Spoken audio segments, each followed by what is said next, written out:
Hello, welcome back to my YouTube channel जिसका नाम है Rajasthan high court LDC by Raghuraj. और आज हम बात करेंगे इस वीडियो के अंदर जो आपको सीटें अलॉट हो चुकी हैं डिस्ट्रिक्ट कोर्ट्स में, तो उनमें एक सीट होती है क्रिमिनल क्लर्क की।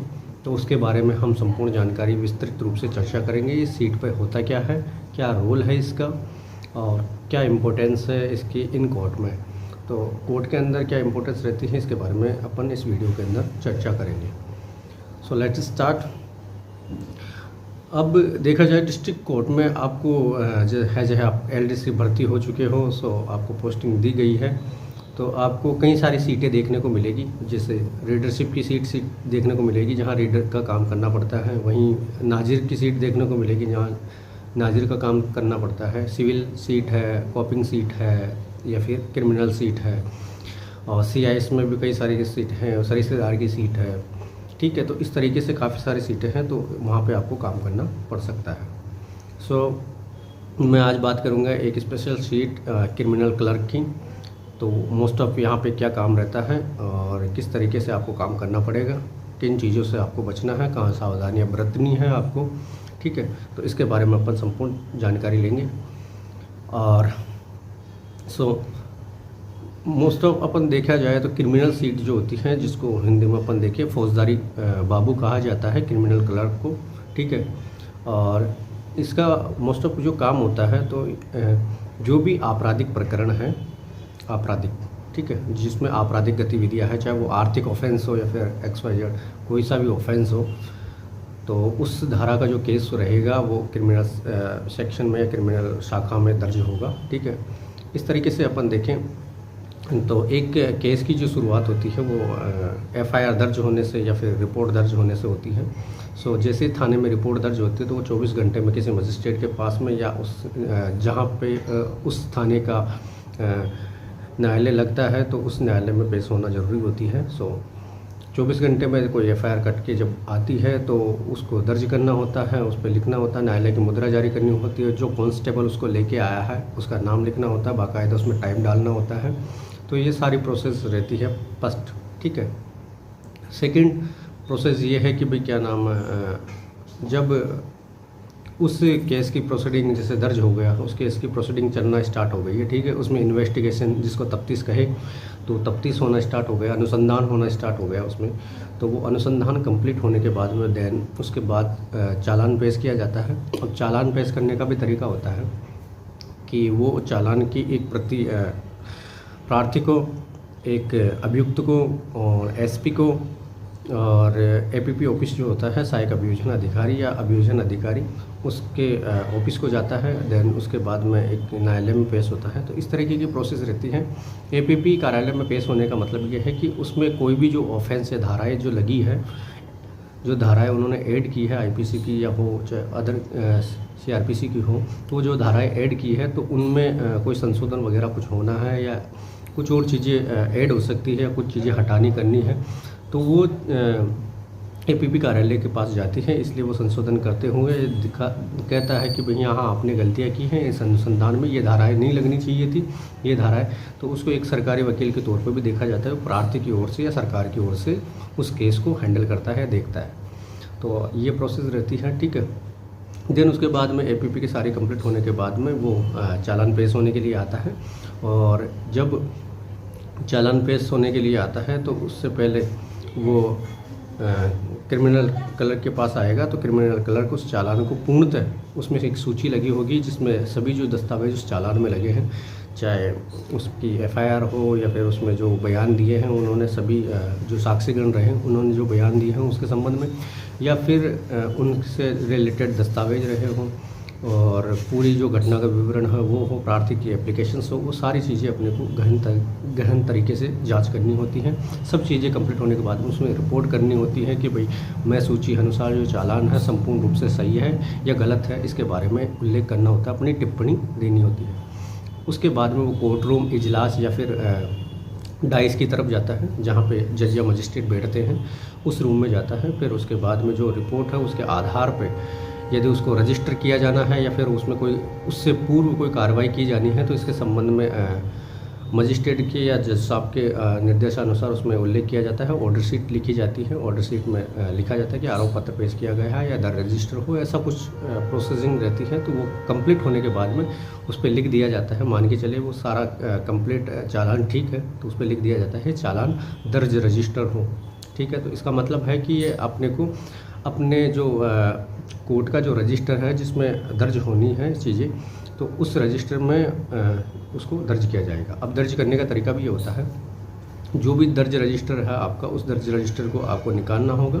उसके बाद में उस केस का उन्वान से मतलब उसका टाइटल देना होगा, ठीक है। उस पर सरबरक लगाना होगा, सरबरक से मतलब उसका कवर पेज लगाना होगा जिसमें सरकार बनाम ये है, इस थाने का केस है, इस ऑफेंस का या इस धारा का केस है, उसके अलावा क्या नाम किस तरीके का केस है, रजिस्टर में दर्ज करना होता है। देन उसके बाद में क्या नाम उसके उन्वान वगैरह सब चीज़ें कंप्लीट करने के बाद और इस तरीके की प्रोसेस वो हो जाता है। इसके साथ में उसको CIS में दर्ज करना होता है, जहाँ पे केस इंफॉर्मेशन सिस्टम की बात कर रहा हूँ मैं, जहाँ केसेस को ऑनलाइन भी अपन चेक कर सकते हैं, ऑनलाइन भी देख सकते हैं। तो इस प्रोसेस के लिए अपने को CIS में उसमें दर्ज करना होता है, जिसमें CRN नंबर उसमें जनरेट होते हैं, वहीं CRN नंबर उसमें डालने होते हैं, CIS नंबर उसमें डालने होते हैं, ताकि उस केस को ऑनलाइन भी कैच किया जा सके ठीक है।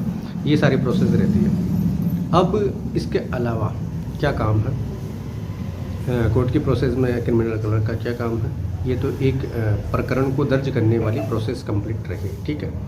इसके अलावा कई सारे ऐसे केस होते हैं जो कि अपीलीय चीज़ों में चले गए, स्थगन आदेशों में चले गए या फिर हाई कोर्ट चले गए। तो इससे तो अपने को क्या है, उसका कुछ ना कुछ दस्तावेज अपने को रखना होता है, जिसको मिसलिनियस कहा जाता है, विविध पत्रावली, ठीक है। तो जो भी चीज़ें आपने भेजी है तो उसकी ऑफिस कॉपी या इस तरीके से आपको रखनी होती है। तो वो चीज़ें उसमें जो भी चीज़ें आएगी, चीज़ें मतलब उससे प्रोसीडिंग जो भी रिलेट टू वो करेगी, जब तक फाइल अपने को प्राप्त नहीं होती तो उस फाइल में अपने को लगाना होता है। देन उसके बाद में जब मूल फाइल या ओरिजिनल फाइल अपने को प्राप्त हो जाती है, फिर उसके साथ में उसको अटैच कर देना होता है या फाइलिंग कर देना होता है, ठीक है। तो ये प्रोसेस उसकी रहती है। इसके अलावा अपन बात करें रिमांड पेपर की, ठीक है, RP जिसे कहते हैं। तो कई बार ऐसा होता है कि किसी केस में किसी मुलजिम को पकड़ने के लिए या फिर और कोई ही ऐसे टास्क मिले हों, तो ऐसी प्रोसेस के पकड़ने के लिए जज साहब के मजिस्ट्रेट की अनुमति चाहिए होती है। तो वहाँ पे अनुमति चाहने के लिए वो जाते हैं मजिस्ट्रेट से, फिर वहाँ से अनुमति मिलती है उनको, भाई इनको गिरफ्तार कर लिया जाए या फिर इनको पुलिस कस्टडी में लिया जाए रिमांड पे, ठीक है। तो इस वक्त रिमांड पेपर वो लेके जाते हैं। फिर उसके बाद में जो प्रोसेस उनको परमिशंस मिल जाती हैं, तो रिमांड पेपर पे वो लेके गिरफ्तार करके उनसे पहले तो पेश करते हैं, पेश के बाद में उसको पुलिस कस्टडी में लिया जाता है। उसके बाद में उनसे पूछताछ होती है और इस हेतु वो रिमांड पेपर न्यायालय में प्रस्तुत करते हैं, जिनको सुरक्षित अपने को रखना होता है, क्योंकि वो किसी न किसी केस से रिलेट होते हैं। उसके बाद में सारी प्रोसेसिंग कंप्लीट होने के बाद में जब उसको पेश किया जाता है, उस पर आरोप सिद्ध होता है, तो उसको जुडिशियल कस्टडी या JC में भेज दिया जाता है। तो इस तरीके की प्रोसेस रहती है। वो रिमांड पेपर उस फाइल में लगाना होता है, या फिर उसके अनुसंधान कंप्लीट नहीं भी हुआ है तो उस रिमांड पेपर पे ही ऑर्डर शीट अपने को चलानी होते हैं। इस तारीख को इनको जेल भेज दिया गया है, अब आगामी तारीख ये है। तो मोस्ट ऑफ JC वाली जो फाइलें होती हैं जुडिशियल कस्टडी वाले, उसमें 15 दिन के आसपास की ही डेट मिल पाती है, ठीक है, या उससे कम डेट मिलती है। उससे अधिक डेट मिलना मुश्किल होती है, क्योंकि 15 दिन में है हर जो भी न्यायिक हिरासत में है उनको पेश करना होता है पुलिस जुडिशियल कस्टडी में। तो ये प्रोसेस रहती है, ठीक है। इसके अलावा रिमांड पेपर को अपने को देखना होता है। और अन्य चीज़ें देखें अपन तो जैसे ही कोई भी केस या जितनी भी फाइलें आज की तारीख में निकलनी है, जिनमें प्रोसीडिंग होनी है, प्रक्रिया अपनाई जानी है, न्यायिक प्रक्रिया अपनाई जानी है, उसमें कोई काम होना है, तो सब केसेस पे या सब फाइलों पे आपको ऑर्डर शीट देखनी होती है। ऑर्डर शीट के पहले बात तो आपको लैंग्वेज ही समझ में नहीं आएगी, क्या लिखा है क्या नहीं। जो उन्होंने राइटिंग लिखी होगी वो बिल्कुल भी समझ में नहीं आएगी आपको, ठीक है। तो वो चीज़ें आप जैसे जैसे उन चीज़ों को पढ़ोगे, बार बार रीड करोगे, तो उस चीज़ें समझ में आना स्टार्ट होगी, क्या लिखा है, क्या करना है। कई बार क्या है, फ़ाइलों की भी कई सारी स्टेजें होती हैं, तो उसके अकॉर्डिंग अपने को चलना होता है, वो अभी मैं बताऊंगा आगे। तो ऑर्डर शीट को देखना होता है। ऑर्डर शीट में यदि आपसे कहा गया है कि भाई इस फाइल में ये कार्य करना है, तो वही कार्य आपको करना होता है। ये एक आदेश है इसीलिए उसको आदेशिका या ऑर्डर शीट बोला जाता है, ठीक है। अब इसके अलावा वो केस जो है अब उस जैसे अगली तारीख में चला गया है, ऐसी कोई कार्यवाही हो उसमें इम्पोर्टेंट जो नहीं है जो करनी है अपने को, तो ऐसी स्थिति में क्या है उस फाइल को फाइलिंग कर देनी है और जो भी अगली तारीख जो गई है उस अगली तारीख में उसको रख देना है, ठीक है। इससे पूर्व CIS वाला जो सिस्टम होता है उसमें खतानी है सभी फाइलों को कोज लिस्ट के अकॉर्डिंग। कोज लिस्ट का मतलब होता है कि जो दैनिक सूची है जिसमें फाइलें निकलनी है और रोजनामचा होता है ना जैसे थाने में, तो उसी तरीके की एक कोज लिस्ट होती है जिसमें भी जितनी भी फाइलें निकली हैं तो उसमें आगामी जो तारीखें हैं, नेक्स्ट डेट जो गई है वो सब लिखी, नेक्स्ट हियरिंग डेट जो रहेगी सुनवाई की वो सारी लिख दी जाती है। तो उनको अपने को फिलअप करना होता है CIS में, कैश इंफॉर्मेशन सिस्टम में, तो वो सब चीज़ें अपने को खतानी होती है। खताने के बाद में उन फाइलों को जो भी अगली तारीख गई है उनमें रख देना होता है। ये भी चेक करना होता है कि सभी आदेशिकाओं पे मजिस्ट्रेट के साइन हो चुके हैं क्या, तो ये सब चीज़ें आपकी जिम्मेदारी है। और कई बार क्या होता है कि ऑर्डर शीट उसमें है नहीं कंप्लीट नहीं है तो फिर वो बाहरी तौर पे एक्स्ट्रा ऑर्डर शीट लगा देते हैं, तो उसको बाहर भी उसमें लगना होता है। तो वो सारी जितने भी दस्तावेज उसमें आज की प्रोसीडिंग में लगे, चाहे हाजिरी माफ़ी हो या फिर किसी ने पावर अपना पेश किया हो, मतलब कि वकालतनामा अपना पेश किया हो किसी वकील ने, या कोई वकील नया है जो जुड़ा हो उस केस से तो उसने भी अपना वकालतनामा पेश किया हो, तो वो चीज़ें। इसके अलावा उसमें कोई और अन्य दस्तावेज या जो एग्जिबिट करवाने के लिए, एग्जिबिट का मतलब ये होता है कि वो साक्ष्य अभियोजन में चल रही है जहाँ पे विटनेस को उपस्थित किया जा रहा है, जो साक्ष्य थे उनको उपस्थित किया जा रहा है।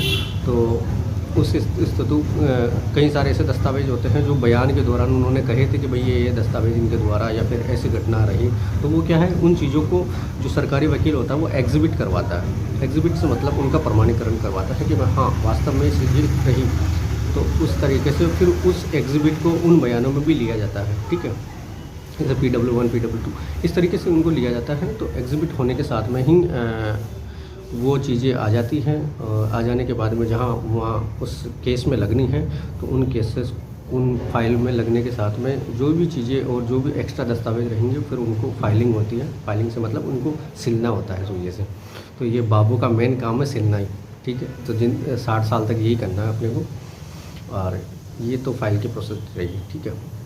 अब फाइलें किस तरीके से अलग अलग स्टेज में जाती हैं, तो वैसे अपन देखें तो एक जब भी फाइलें आती है तो उसको आरोप पत्र में जाती है, फिर उसके साथ में बहस के लिए भी जाती है कि भाई उसके अंदर कोई कहना करना हो तो ठीक है, तो वो चीज़ें भी होती हैं। इसके अलावा अपन देखें तो क्या नाम है, साक्ष्य अभियोजन में जाती हैं। कई बार जब मुलजिम उपस्थित नहीं हो रहा हो बार बार बुलाने के बावजूद भी, तो ऐसी स्थिति में तलबी में भी जाती है जहाँ उसका गिरफ्तारी वारंट निकालना होता है, ठीक है।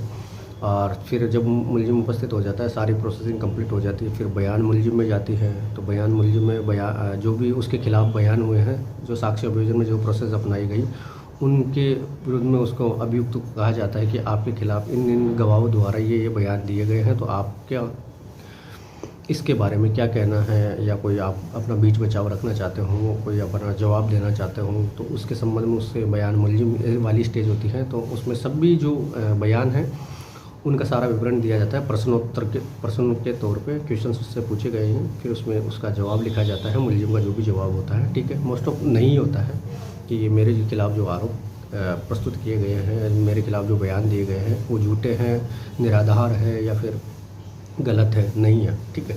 तो ऐसी स्थिति में वो सब चीज़ें होती हैं। और इसके अलावा फिर वो बहस अंतिम में जाती हैं, बहस के लिए जाती हैं, फिर बहस अंतिम में जाती हैं।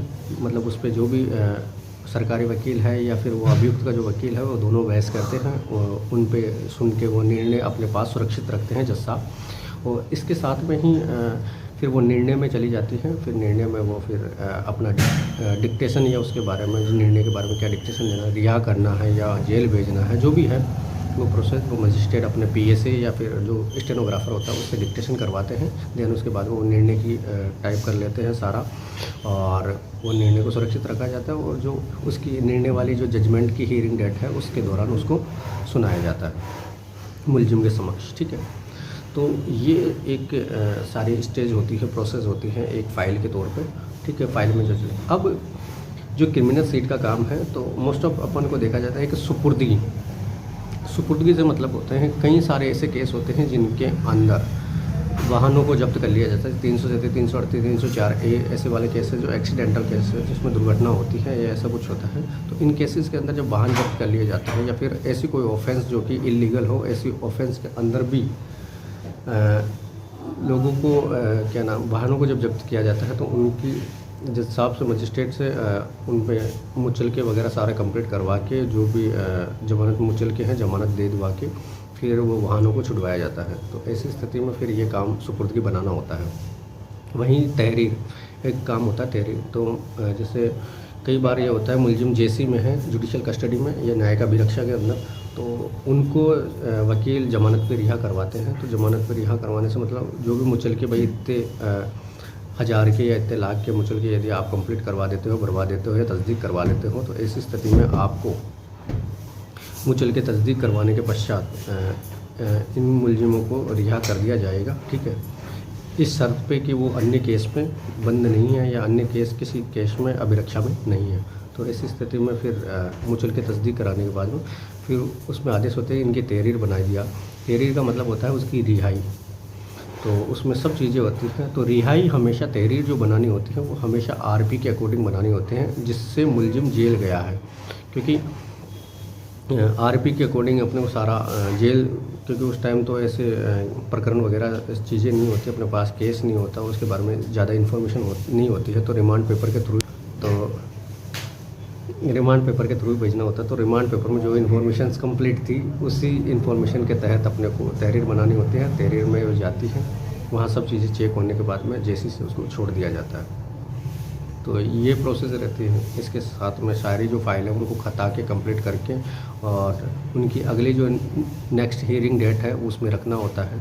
कोई केस डिस्पोज हो गया है तो उस डिस्पोज में सारी इंडेक्सिंग करनी होती है, नंबरिंग करनी होती है, सरबरक लगाना होता है। सब चीज़ें जो उसके पार्ट है, A part, B part, C part जो भी हैं, उन पार्ट में डिवाइडेड करके उन जिस पार्ट में जो दस्तावेज लगना है उस दस्तावेज को उस पार्ट में लगाया जाता है।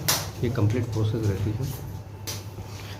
ठीक है, इसके अलावा कोई मुलजिम जेल जाना है, उसको सज़ा वारंट बनाना होता है। इसके साथ में तलवी में है तो गिरफ्तारी वारंट निकालना होता है। इसके अलावा कहीं साक्ष्यों को बुलाना है किसी प्रकरण में तो उसके लिए तामीलें जारी करनी होती हैं या उनके लिए तामीलें जारी करनी होती है, सम्मन भेजना होता है। ठीक है, और कई बार कई मुलजिम ऐसे होते हैं जिनको मफरूर घोषित कर दिया गया है, बार बार बुलाने के बावजूद भी वो नहीं आ रहे, तो उनके खिलाफ स्टैंडिंग वारंट जारी किया जाता है, स्थायी गिरफ्तारी वारंट। स्थायी गिरफ्तारी वारंट ऐसी चीज़ है जिसमें गिरफ्तार होने के साथ में मुलजिम को सीधा जेल भेजा जाता है। उसमें कोई कोताही नहीं बरती जाती, कोई दया भावना नहीं होती। ठीक है, तो ये सब चीज़ें हैं और आई होप संपूर्ण जानकारी या थोड़ी थोड़ी जानकारी तो आपको मिल ही गई होगी क्रिमिनल क्लर्क का जो काम रहता है सब इस सब के बारे में। और मोस्ट ऑफ सबसे ज़्यादा जो न्यायालय में सीट पर वर्क जो रहता है वो एक क्रिमिनल सीट पे ही देखने को मिलेगा। सबसे ज़्यादा काम उसी के पास होगा, क्योंकि 150 या 250 फाइलें जो भी निकल रही है रोज़ डेली की,